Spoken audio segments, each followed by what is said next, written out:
Hi students, welcome to ACCA III official YouTube channel. I am Safan Esrin, your ACCA mentor at III Institute. So ഇന്നത്തെ ഒരു വീഡിയോയിൽ നമ്മൾ discuss ചെയ്യുന്നത് PM എന്ന് പറയുന്ന പേപ്പറിലെ കുറച്ച് ക്വസ്റ്റ്യൻസ് ആണ്. സോ PM എന്ന് പറയുന്നത് സ്കില്ലിലെ F5 എന്ന് പറയുന്ന പേപ്പറാണ്. അതിലെ കുറച്ച് ക്വസ്റ്റ്യൻസ് ഒക്കെയാണ് നമ്മൾ ഇന്നത്തെ വീഡിയോയിൽ ഡിസ്കസ് ചെയ്യുന്നത്. സോ നമുക്ക് ക്വസ്റ്റ്യനിലോട്ട് പോവാം. Which two of the following activities are environmental internal failure cost? അപ്പോൾ താഴെ പറയുന്നതിൽ ഏത് രണ്ടെണ്ണമാണ് നമ്മുടെ എൻവിയോമെന്റൽ ഇന്റേണൽ ഫെയിലിയർ കോസ്റ്റ് എന്നാണ് ചോദിക്കുന്നത്. നമുക്കറിയാം എൻവിയോമെന്റൽ കോസ്റ്റ് എന്ന് പറയുന്നത് പലതായിട്ടും നമ്മൾ എന്ത് ചെയ്തിട്ടുണ്ട്, കാറ്റഗറൈസ് ചെയ്തിട്ടുണ്ട്. സോ എൻവിയോമെന്റൽ ഇന്റേണൽ ഫെയിലിയർ ഉണ്ട്, എക്സ്റ്റേണൽ ഫെയിലിയർ ഉണ്ട്, ഡിറ്റക്ഷൻ ഉണ്ട്, പ്രിവെൻഷൻ ഉണ്ട്. അങ്ങനെയൊക്കെ ആയിട്ട് നമ്മൾ എന്ത് ചെയ്തിട്ടുണ്ട്, എൻവിയോമെന്റൽ കോസ്റ്റിനെ നമ്മൾ കാറ്റഗറൈസ് ചെയ്തിട്ടുണ്ട്. സോ ഫസ്റ്റ് വൺ പോയിന്റ് എന്താ പറഞ്ഞിരിക്കുന്നത്, quality control inspection to monitor pollution levels in the water leaving a production process. ഒരു പ്രൊഡക്ഷൻ പ്രോസസ്സിൽ നിന്നും ലീവ് ചെയ്യുന്ന വാട്ടറിലെ പൊല്യൂഷൻ എന്ന് പറയുന്നത് മോണിറ്റർ ചെയ്യാൻ വേണ്ടിയിട്ട് നമ്മൾ ക്വാളിറ്റി കൺട്രോൾ ഇൻസ്പെക്ഷൻ നടത്തി. അത് ആക്ച്വലി ഒരു എൻവിയോമെന്റൽ ഇന്റേണൽ ഫെയിലിയർ കോസ്റ്റ് അല്ല. ലൈക്ക് നമ്മൾ എന്ത് ചെയ്യാണ്, ഒരു ക്വാളിറ്റി കൺട്രോൾ ഇൻസ്പെക്ഷൻ ആണ് ചെയ്യുന്നത്. ഓക്കെ, പിന്നെ water purification treatment to clean the waste water before its leaves the factory. So ഫാക്ടറിയിൽ നിന്ന് ലീവ് ചെയ്യുന്നതിന് മുന്നേ നമ്മൾ വാട്ടർ പ്യൂരിഫിക്കേഷൻ ട്രീറ്റ്മെന്റ് നടത്തുകയാണ്. ദാറ്റ് ഈസ് ആൻ എൻവിയോമെന്റൽ internal failure cost. Because already എന്ത് ചെയ്തിട്ടുണ്ട്, വാട്ടർ വേസ്റ്റ് വാട്ടർ ആയിട്ടുണ്ട്, അത് നമ്മൾ എന്ത് ചെയ്യാണ്, പ്യൂരിഫിക്കേഷൻ ട്രീറ്റ്മെന്റ് നടത്തുകയാണ്. ആ ഒരു വേസ്റ്റ് ആയിട്ടുള്ള വാട്ടറിനെ ക്ലീൻ ചെയ്യാൻ വേണ്ടിയിട്ട് ഒരു പ്യൂരിഫിക്കേഷൻ ട്രീറ്റ്മെന്റ് നടത്തുകയാണ് ഫാക്ടറിയിൽ നിന്ന് ലീവ് ചെയ്യുന്നതിന് മുന്നേ. So that is an environmental internal failure cost. പിന്നെ fitting of carbon filters to machine processes to reduce the carbon emission. Carbon emission reduce ചെയ്യാൻ വേണ്ടിയിട്ട് നമ്മൾ എന്ത് ചെയ്യാണ്, കാർബൺ ഫിൽറ്റേഴ്സ് ഫിറ്റ് ചെയ്യാണ് ചെയ്യുന്നത്. That's not an internal failure cost അല്ല അത്. Power usage measuring system to monitor energy consumption within the factory. ഫാക്ടറിയിലെ എനർജി കൺസംഷൻ മെഷർ ചെയ്യാൻ വേണ്ടിയിട്ട് നമ്മൾ എന്ത് ചെയ്തിട്ടുണ്ട്, ഒരു പവർ യൂസേജ് മെഷറിംഗ് സിസ്റ്റം എന്ന് പറയുന്നത് ഇതാക്കിയിട്ടുണ്ട്. അപ്പോൾ ലൈക്ക് ആ ഒരു എത്രത്തോളം എനർജി കൺസംഷൻ എന്ന് പറയുന്നത് ചെക്ക് ചെയ്യാൻ വേണ്ടിയിട്ട് ഒരു ഡിറ്റക്ഷൻ എന്ന് പറയുന്നത് പോലെ നമ്മൾ വെച്ചിരിക്കുന്ന സംഭവമാണ്. അല്ലാണ്ട് ഒരിക്കലും അതൊരു ഫെയിലിയർ കോസ്റ്റ് അല്ല, ഇന്റേണൽ ഫെയിലിയർ കോസ്റ്റ് അല്ല. Insulation of heating pipes in the factory to reduce the heat loss. Heat ലോസിനെ റെഡ്യൂസ് ചെയ്യാൻ വേണ്ടിയിട്ടാണ് നമ്മൾ എന്ത് ചെയ്തിരിക്കുന്നത്, ഇൻസുലേറ്റ് ചെയ്ത് വെച്ചിരിക്കുന്നത്. സോ അത് നമ്മൾ പ്രിവെന്റ് ചെയ്തിരിക്കുകയാണ് insulation. That is not an internal failure cost. And public relation cost to remedy the reputational damage cost by the accidental river pollution. So നമ്മൾ എന്ത് ചെയ്തിട്ടുണ്ട് എന്നാണ് പറയുന്നത്, public relation cost to remedy reputational damage ആണ്. നമുക്ക് accidental river pollution വന്നിട്ടുണ്ട്. So നമ്മുടെ കമ്പനിക്ക് റെപ്യൂട്ടേഷണൽ ഡാമേജ് ഉണ്ടായി. അതിന് വേണ്ടിയിട്ട് നമ്മൾ എന്ത് ചെയ്യാണ്, ഒരു പബ്ലിക് റിലേഷൻ കോസ്റ്റ് കൊടുത്തിരിക്കുകയാണ്. അതിനൊരു റെമഡി ആയിട്ട് പബ്ലിക് റിലേഷൻ കോസ്റ്റ് വന്നു. ദാറ്റ് ഈസ് ആൻ എക്സ്റ്റേണൽ എൻവിയോമെന്റൽ ഫെയിലിയർ കോസ്റ്റ് ആണ്. കാരണം ഓൾറെഡി കമ്പനിയിൽ ഒരു പ്രശ്നം നടന്നു, അത് പുറത്തോട്ട് പോയി പബ്ലിക്കിനെ എഫക്ട് ചെയ്തു. അങ്ങനെ ആകുമ്പോൾ അത് എക്സ്റ്റേണൽ എൻവിയോമെന്റൽ ഫെയിലിയർ കോസ്റ്റ് ആണ് വരിക. പിന്നെ നമ്മൾ ഒരു പോയിന്റ് വിട്ടുപോയി, payment of A finds four breaching എൻവിയോമെന്റൽ regulation in industry. Okay, എൻവിയോമെന്റൽ regulations breach ചെയ്തതുകൊണ്ട് നമ്മൾ പേയ്മെന്റ്സും ഫൈൻസും കൊടുക്കേണ്ടി വരിക. അതും ഒരു എക്സ്റ്റേണൽ എൻവിയോമെന്റൽ ഫെയിലിയർ ആണ്, അല്ലാതെ ഒരു ഇന്റേണലി അല്ല. കാരണം ആ ഒരു സാധനം ബ്രീച്ച് ചെയ്തത് കൊണ്ട് നമുക്ക് എന്ത് ചെയ്യാണ്, പേയ്മെന്റ്സും ഫൈൻസും കൊടുക്കേണ്ടി വരികയാണ്. നമ്മുടെ കമ്പനിയുടെ ഉള്ളിലാണ് സംഭവം ഉണ്ടെന്നുണ്ടെങ്കിൽ നമുക്ക് ആ ഒരു പേയ്മെന്റും ഫൈൻസും വരില്ലായിരുന്നു. പക്ഷെ നമുക്ക് ഇവിടെ എന്ത് ചെയ്യുന്നുണ്ട്, അത് ബ്രീച്ച് ചെയ്തുകൊണ്ട് നമുക്ക് പേയ്മെന്റും ഫൈനും കൊടുക്കേണ്ടി വരുന്നുണ്ട്. Capturing and recycling of a waste exhaust gases to generate the energy. നമ്മൾ ക്യാപ്ചർ ചെയ്യുന്നുണ്ട്, റീസൈക്കിൾ ചെയ്യുന്നുണ്ട്. ഇപ്പോൾ ഓൾറെഡി എന്ത് ചെയ്തിട്ടുണ്ട്, ഉള്ളിലൊരു ഫെയിലിയർ നടന്നിട്ടുണ്ട്, അതിനെ ക്യാപ്ചർ ആൻഡ് റീസൈക്കിൾ ചെയ്തിരിക്കുന്നത്. സോ ദാറ്റ് ഈസ് ആൻ എന്താണ്, ഇന്റേണൽ ഫെയിലിയർ കോസ്റ്റ് ആണ്. സോ ഇതിൽ ഏതൊക്കെയാണ് internal failure cost? Water purification treatment to clean the waste water before its leaves the ഫാക്ടറിയും capturing and recycling of the waste exhaust gases to generate the energy. So ഇത് രണ്ടാണ് നമുക്ക് എന്തായിട്ട് വരുന്നുണ്ടാവുക, എൻവിയോമെന്റൽ internal failure cost ആയിട്ട് വരുന്നുണ്ടാവുക. Okay, so this thing ഏത് രണ്ടുമായിരിക്കും, ഇതും അതേപോലെ ഇതുമാണ് നമുക്ക് വരുന്നത്. ഓക്കെ, നെക്സ്റ്റ് ക്വസ്റ്റ്യനിലോട്ട് പോവാം. What is the throughput accounting ratio for the product X? Product എക്സിന്റെ ത്രൂപുട്ട് അക്കൗണ്ടിങ് റേഷ്യോ ആണ് ചോദിക്കുന്നത്. സോ നമുക്ക് ക്വസ്റ്റ്യൻ വായിക്കാം. ക്വസ്റ്റ്യൻ വായിച്ചിട്ട് നമ്മൾ ഓരോന്നായിട്ട് എന്ത് ചെയ്യാം, ലൈക്ക് എന്തൊക്കെയാന്നുള്ളത് മാർക്ക് ചെയ്തിട്ട് പോവാം. One of the one of the product manufactured by company is product X. നമ്മുടെ പ്രൊഡക്റ്റ് എന്താണ്? പ്രൊഡക്റ്റ് എക്സ് ആണ്.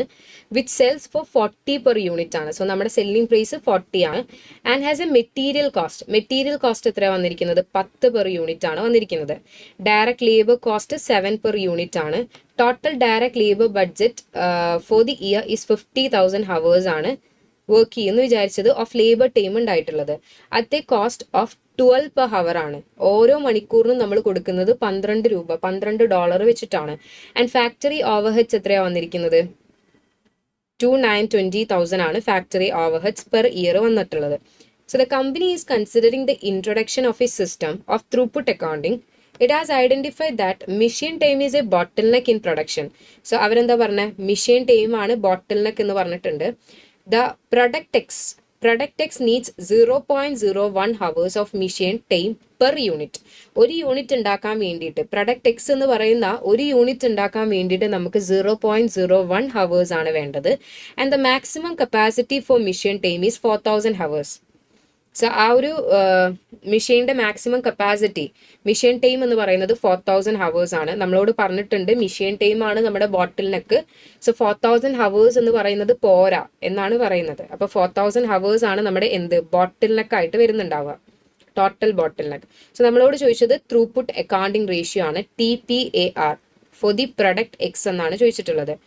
So we can move to this. Okay, so എത്രയാ selling price? I will be write on here. Selling price 40 ആണ് നമ്മുടെ selling price വരുന്നത്. അതേപോലെ material cost എത്രയാ? 10 per unit ആണ് വരുന്നത്. ആൻഡ് നമുക്ക് വരുന്ന ഫാക്ടറി ഓവർഹെഡ്സ് വന്നിട്ടുണ്ട്. ഫാക്ടറി ഓവർഹെഡ്സ് വന്നിട്ടുണ്ട്. എത്രയാ ഫാക്ടറി ഓവർഹെഡ്സ്?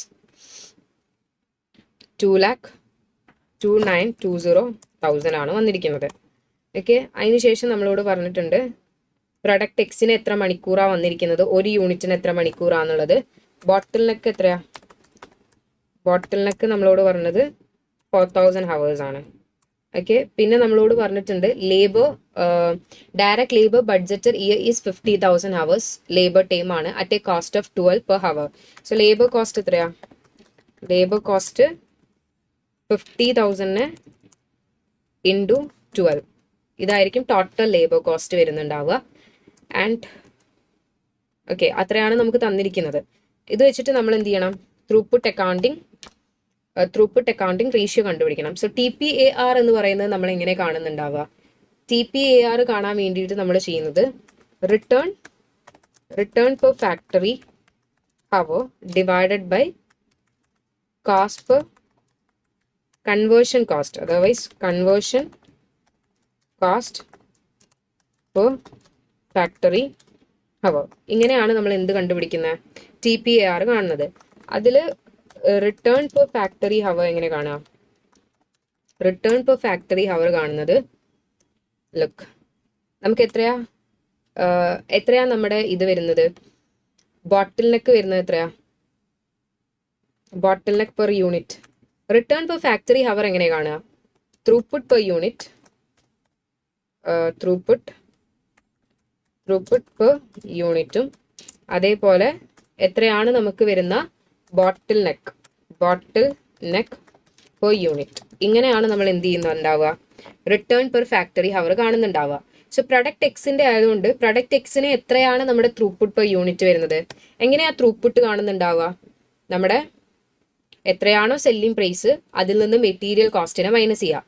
നമ്മൾ ലേബർ കോസ്റ്റിനെ മൈനസ് ചെയ്യോ? ഇല്ല. ലേബർ കോസ്റ്റ് നമ്മൾ ത്രൂപുട്ടിൽ കൺസിഡർ ചെയ്യുന്ന ഒരു സംഭവമാണ്. Only the material cost is the variable cost, ബാക്കിയുള്ളതെല്ലാം ഫിക്സ്ഡ് ആണ് എന്ന് പറഞ്ഞിട്ടാണ് നമ്മൾ കൺസിഡർ ചെയ്യുന്നത്. സോ അതുകൊണ്ട് തന്നെ ത്രൂപുട്ട് പെർ യൂണിറ്റിൽ നമ്മൾ കാണുമ്പോൾ എന്ത് മാത്രം എടുക്കുക? സെല്ലിംഗ് പ്രൈസിനെ minus material cost. Selling price 40 ആണ്, അതിനെ മൈനസ് എത്ര വരും? Material cost 10. So total throughput per unit എന്ന് പറയുന്നത് 30 ആണ്. ബോട്ടിൽ നെക്ക് പെർ യൂണിറ്റ് എത്രയാ? It's already given in the question that 0.01 hours. So എത്രയാ റിട്ടേൺ പെർ ഫാക്ടറി ഹവർ? ഇതിനെ തമ്മിൽ ഡിവൈഡ് ചെയ്യുമ്പോൾ 3,000 is the return per factory hour. So 3,000 ആണ് നമുക്ക് റിട്ടേൺ പെർ ഫാക്ടറി ഹവർ. അടുത്തത് നമുക്ക് എന്താണ്? Conversion conversion cost per factory hour ഉണ്ട്. അതെങ്ങനെ കാണാം? Total factory cost, okay, divided by total bottleneck. Okay, total factory cost എത്രയാ? നമുക്ക് കാണാം. ടോട്ടൽ ബോട്ടിൽ നെക്ക് എത്രയാ? ഓൾറെഡി തന്നിട്ടുണ്ട്, 4000 ആണ് അല്ലെ. ടോട്ടൽ ഫാക്ടറി കോസ്റ്റ് എത്രയാ? നമ്മൾ മേലെ കണ്ടുപിടിച്ചിട്ടുണ്ട്.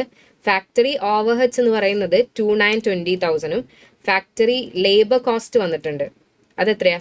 600,000 ആണ് വരുന്നത്. സോ ടോട്ടൽ ഫാക്ടറി കോസ്റ്റ് ഇത്രയും വരും. ഇതിനെ ഡിവൈഡ് ചെയ്യുമ്പോൾ നമുക്ക് 880 എന്ന് പറയുന്നതാണ് conversion cost per factory hour കിട്ടുന്നത്. സോ അത് നമ്മളിവിടെ പേസ്റ്റ് ചെയ്യാം. So what is the TPAR? TPAR എന്ന് പറയുന്നത് നമ്മൾ എങ്ങനെ ചെയ്യാം? റിട്ടേൺ പെർ ഫാക്ടറി ഹവർ ആയിട്ടുള്ള 3000 divided by conversion cost per factory hour, that is 3.41 എന്ന് പറഞ്ഞിട്ട് എഴുതും. 3.41. Okay, this is the answer. So നമുക്ക് അടുത്ത ക്വസ്റ്റ്യനിലോട്ട് പോവാം. Third question. സോ എന്താ പറഞ്ഞിരിക്കുന്നത്? ദ ഫോളോയിങ് ഡാറ്റ റെഫേഴ്സ്, നമ്മളോട് കണ്ടുപിടിക്കാൻ എന്താ പറഞ്ഞത്? Which process is the bottle neck? ഈ പറയുന്നവയിൽ ഏതാണ് ബോട്ടിൽ നെക്ക് എന്നാണ് ചോദിച്ചിരിക്കുന്നത്. So the following data refers to the soft drinks manufacturing company that passes its product through 4 process and it is currently operating at optimal capacity. So നമ്മളോട് പറഞ്ഞിരിക്കുന്നത് നമ്മുടെ company ഒരു soft drinks manufacturing കമ്പനിയാണ് and അത് pass ചെയ്യുന്നത് 4 process കഴിഞ്ഞിട്ടാണ്. 4 പ്രോസസ്സിലൂടെ പോയതിനു ശേഷമാണ് നമ്മുടെ എന്ത് ചെയ്യുന്നത്? ഫിനിഷ്ഡ് ഔട്ട്പുട്ട് ആയിട്ടുള്ള സോഫ്റ്റ് ഡ്രിങ്ക്സ് കിട്ടുന്നത്. സോ അതാണ് ഇവർ പറഞ്ഞിരിക്കുന്നത്. ആ ഒരു 4 പ്രോസസ്സാണ് പറയുന്നത്. പിന്നെ അതേപോലെ പറഞ്ഞിട്ടുണ്ട് കറന്റ്ലി നമ്മൾ ഓപ്പറേറ്റ് ചെയ്യുന്നത് ഒപ്റ്റിമൽ കപ്പാസിറ്റിയിലാണ് നമ്മൾ ഓപ്പറേറ്റ് ചെയ്യുന്നതെന്നും പറഞ്ഞിട്ടുണ്ട്. സോ നമുക്ക് ഏതൊക്കെയാണ് പ്രോസസ്സ്? വാഷിംഗ് ഉണ്ട്, ഫില്ലിംഗ് ഉണ്ട്, ക്യാപ്പിംഗ് ഉണ്ട്, അതേപോലെ നമുക്ക് വരുന്നതാണ് ലേബലിംഗ്. സോ ഈ 4 പ്രോസസ്സ് കഴിഞ്ഞിട്ടാണ് നമുക്ക് സോഫ്റ്റ് ഡ്രിങ്ക്സ് എന്ന് പറയുന്ന പ്രൊഡക്റ്റ് കിട്ടുന്നത്. സോ നമ്മൾ എടുത്തിരിക്കുന്ന time per dozen units. Okay, ഒരു ഡസൻ യൂണിറ്റ് ഉണ്ടാക്കാൻ വേണ്ടിയിട്ട് നമ്മൾ എടുത്തിരിക്കുന്ന ടൈമാണ് 6 മിനിറ്റ്സ് ഉണ്ടായിരുന്നു വാഷിങ്ങിന്. ഫില്ലിങ്ങിന് നമ്മൾ 3 മിനിറ്റ് എടുത്തു ആൻഡ് ക്യാപ്പിങ്ങിന് 1.5 മിനിറ്റ് എടുത്തു. ലാബലിങ്ങിന് നമ്മൾ എത്ര എടുത്തത്? 2 മിനിറ്റ്സ് ആണ് എടുക്കുന്നത്. ആൻഡ് മിഷൻ ഹവേഴ്സ് അവൈലബിൾ എത്രയാ? വാഷിങ്ങിന് 1200 ആണ്, ഫില്ലിങ്ങിന് 700 മിഷൻ ഹവേഴ്സ് ആണ്, ക്യാപ്പിങ്ങിന് 250 ആണ് ആൻഡ് അതേപോലെ ലാബലിങ്ങിന് 450 ആണ്. പിന്നെ നമുക്ക് കുറച്ച് ഡാറ്റാസ് വന്നിട്ടുണ്ട്.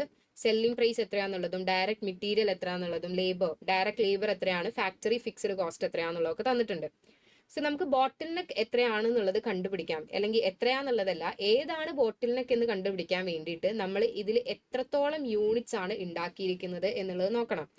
സോ വാഷിംഗ് എത്ര യൂണിറ്റ്സ് ആണ് വാഷ് കഴിഞ്ഞിട്ട്, വാഷിംഗ് എന്ന് പറയുന്ന പ്രോസസ്സ് കഴിഞ്ഞിട്ട് ഫില്ലിങ്ങിലോട്ട് കടന്നിരിക്കുന്നത്, എത്ര യൂണിറ്റ്സ് ആണ് ഫില്ലിംഗ് കഴിഞ്ഞിട്ട് ക്യാപ്പിങ്ങിലോട്ട് കടന്നിരിക്കുന്നത്, എത്രയാണ് ക്യാപ്പിംഗ് കഴിഞ്ഞ് ലേബലിങ്ങിലോട്ട് കടന്നിരിക്കുന്നത്, ലേബലിംഗ് എന്ന് പറഞ്ഞിട്ട് എത്ര യൂണിറ്റ്സ് ആണ് പുറത്തോട്ട് വന്നത് എന്നുള്ളതാണ് നമുക്ക് അറിയേണ്ടത്. സോ ഏത് പ്രോസസ്സാണ് നമ്മൾ ലിമിറ്റ് ചെയ്യുന്നത് എന്നുള്ളതാണ് നോക്കേണ്ടത്.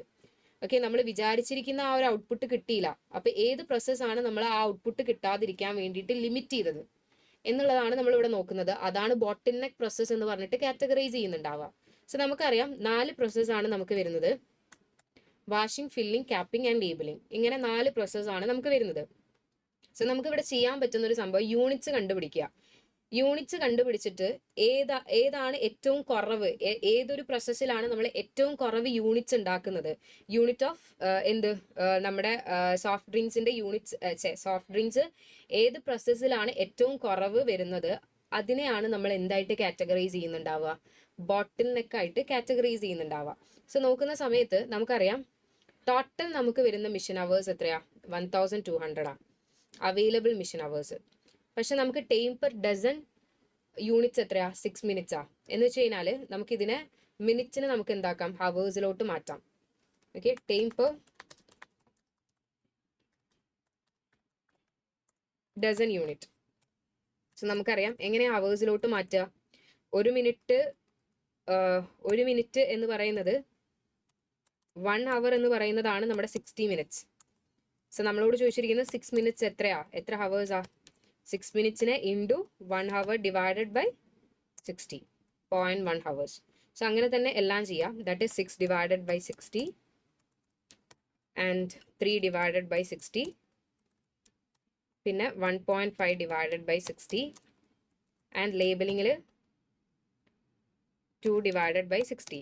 സോ ഓരോ ഡസൺ യൂണിറ്റ് ഉണ്ടാക്കാൻ വേണ്ടിയിട്ട് നമ്മൾ എടുത്തിരിക്കുന്ന ടൈമാണ് ഈ പറയുന്നത്. ടോട്ടൽ മിഷൻ അവേഴ്സ് ഉണ്ട്. ടോട്ടൽ മിഷൻ അവേഴ്സ് എത്രയാ? 1200 ഉണ്ട്, 700 ഉണ്ട്, 250 ഉണ്ട്, 450 ഉണ്ട്. അപ്പം നമുക്ക് അറിയാവുന്ന ഒരു സംഭവമാണ്, ഒരു 0.1 ഹവേഴ്സ് വെച്ചിട്ടാണ് നമ്മൾ എന്ത് ചെയ്യുന്നത്, ഒരു ഡസൻ യൂണിറ്റ് ഉണ്ടാക്കുന്നത്. അങ്ങനെയാണെന്നുണ്ടെങ്കിൽ നമുക്ക് ഈ പറയുന്ന 1200 ഹവേഴ്സ് ഓഫ് വാഷിങ്ങിൽ യൂസ് ചെയ്യുന്ന 1200 ഹവേഴ്സ് ഉപയോഗിച്ചിട്ട് എത്രത്തോളം യൂണിറ്റ്സ് ഉണ്ടാക്കാൻ പറ്റുമെന്ന് കണ്ടൂടെ? That is 1200 into 1 divided by 0.1. എത്ര യൂണിറ്റ്സ് ഉണ്ടാക്കി? 12,000. സോ അതേപോലെ എല്ലാം ചെയ്യുക. എങ്ങനെയാണ് ചെയ്തത്? 1200 ഡിവൈഡഡ് ബൈ 0.1. അങ്ങനെ എല്ലാം ചെയ്യുന്ന സമയത്ത് നമുക്കെല്ലാം ഇത്ര യൂണിറ്റ്സ് ആണ് നമ്മൾ ഉണ്ടാക്കിയത്. ഓക്കെ, ഓരോ പ്രോസസ്സിലും ഇത്ര യൂണിറ്റ്സ് ആണ് വരുന്നത്. ഇതിൽ ഏതാണ് ഏറ്റവും കുറവ്? ക്യാപ്പിങ്ങിലല്ലേ. സോ ക്യാപ്പിങ്ങിലല്ലേ ബോട്ടിൽ നെക്ക്. നമ്മൾ 12,000 യൂണിറ്റ്സ് വാഷ് ചെയ്ത് കഴിഞ്ഞാലും നമുക്ക് ആകെ ഫില്ല് ചെയ്യാൻ പറ്റുന്നത് അതിനേക്കാൾ കൂടുതൽ ഫില്ല് ചെയ്യാനുള്ള കപ്പാസിറ്റി ഉണ്ട് എന്നാണ് പറയുന്നത്. പക്ഷേ 12,000 യൂണിറ്റ്സ് നമ്മൾ വാഷ് ചെയ്തിട്ട് 12,000 യൂണിറ്റ്സ് ഫില്ല് ചെയ്തു, ആയിക്കോട്ടെ. പക്ഷേ ക്യാപ്പിങ്ങിലോട്ട് വരുമ്പോൾ ആകെ എത്രയാ പറ്റുന്നുള്ളൂ? 10,000 യൂണിറ്റ്സേണ് നമുക്ക് ഇതാക്കാൻ പറ്റുന്നുള്ളൂ, ക്യാപ്പ് ചെയ്യാൻ പറ്റുന്നുള്ളൂ. അപ്പോൾ ആ ഒരു പ്രോസസ്സാണ് നമുക്ക് ലിമിറ്റ് ആയിട്ടിരിക്കുന്നത്. So that should be treated as a bottleneck process. So അതായിരിക്കും നമുക്ക് വരുന്നുണ്ടാവുക. ഓക്കെ, സോ ഇതിലെ ആൻസർ അതായിരിക്കും. ഈ പറയുന്നതാണ് നമ്മുടെ ആൻസർ.